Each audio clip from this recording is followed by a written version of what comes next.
I could use my phrase wisely. Can I do it? Sure. Okay, you know, because Lavette Slater, our hair person, did my hair up, and you know, I feel like Flo from Alice. Yeah. You remember that? And she used to go, "Kiss my grits." So I just wanted to do that. What was that got to do with your hair? Because it looks, the hairdo looks like Flo from Alice. Is this all one thing? It's all one wig, yeah. But what were you doing to your nose? That was what I was hair. It was a piece of hair. Okay, moving right along. Very peculiar. Yeah, we'll move it along. A gossip website posted paparazzi pictures of Governor Arnold Schwarzenegger's wife, Maria Shriver, violating a law he signed into being, talking on a cell phone while driving. You know, it's against the law in California. Yeah. He thanked the paparazzi for their tweeting and bringing it to his attention and said there will be, quote, swift action. If I had seen that I was driving near her, I would have texted 911. You would have been driving. Get it? Yeah. But you know what's interesting? I missed it. Yes. She would have reported her, is what you're saying. She would have, but I would have been also breaking the law. Right. If you she would have texted it. Yeah.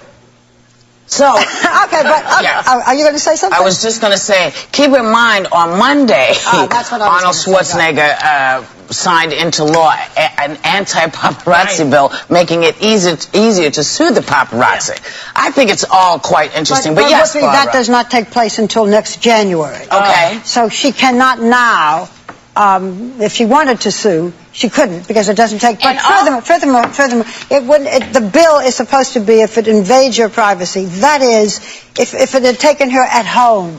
I mean, there's this question about what if they showed her doing this on her own property, maybe she could sue. But if she's riding on a public street, it's harder to sue someone taking your picture. And I want to see, you know, I wonder if she's going to put out a statement, because, you know, with the whole now, she can't get fined because the police didn't stop her. It was just a picture. But it would be nice to hear a statement going, yes, you know, I shouldn't have been doing this, because they do pick up people.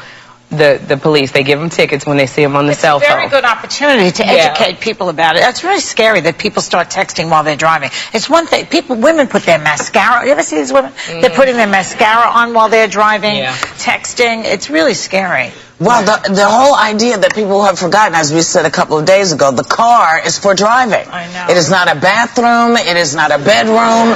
It is not any place to do anything except to drive. Now, we tell teenagers not to talk on the phone and text and drive. So one would think the First Lady of California would have to come on and say, you know what, I made a boo-boo. Yeah. But the real question is, why is it more annoying when a celebrity gets photographed doing something than when we see it done by other people? I think it might be annoying when you see the celebrity doesn't get in trouble for it. Well, most people don't. I mean, if you go outside right now, you know, you count the cars of people talking and picking their nose and stuff. It's nasty. You know, there are good and bad things about being a celebrity. I used to talk about it with my daughter, who, you know, had trouble as many children of people who were somewhat well known do, and I would call it the FF syndrome, famous face. It works sometimes. It's very nice every once in a while to have the famous face. On the other hand, you got to be more careful. You don't crash the line. You try to, you know, behave yourself and stay home and behave yourself in a store and not, I don't know what, raise your voice and so. And celebrities are, you know, people, especially these days where everybody has a camera. It's crazy. You know, in this case, it's because also she's not just a celebrity; she's the governor's wife who enacted, who passed a law. Right. So she's breaking the law. It's a little bit double jeopardy. If I get stopped, I'm going, Maria Shriver. You know, you bring it up. Are you tweeting on when you're driving? When I drive, no, I don't tweet. But if I'm in a car, like in New York, you take cars mostly. You're in the cab. I tweet all the time, but I'm not driving. But do you? So when no one is looking, and the phone rings in the car when you're in LA, do you answer it? You know what? I used to, until my girlfriend told me about that law. So I went and bought like a really cheap headset to put in my ear, because I have my nieces and nephews in the car all the time. That's just as bad, because you're distracted. No, I got it in my ear. Okay, realistically, you need your cell phone. So I'm trying to abide by the law. Realistically, that's wrong. No, it's not wrong. No, it is not wrong. It's against the law. No, in California, they say you need a headset. In California, you do as Californians do. I don't know about that law, but it's not wrong to talk on the phone while you're driving, Barbara, if you have a headset in your ear. It's not against the law. It is wrong. Listen, Sherry, whether it's against the law or not, it's very distracting when you're talking on the phone and trying to watch the road. I know how to do it.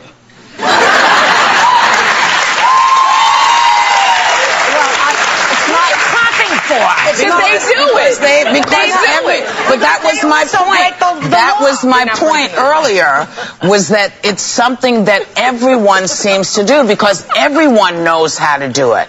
Except, you know, people know how to drive when they're drunk, and people know how to drive when they can, you know, find stuff and put their eye.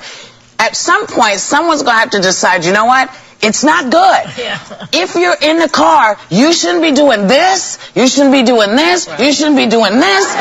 Nobody should be down here. You should be just doing this. They should not be picking the nose. Nothing. But that's what we just said. That when Sherry says it's okay because I can talk. That was what I just. We don't agree with you. We don't agree with her. Even with a headset. No.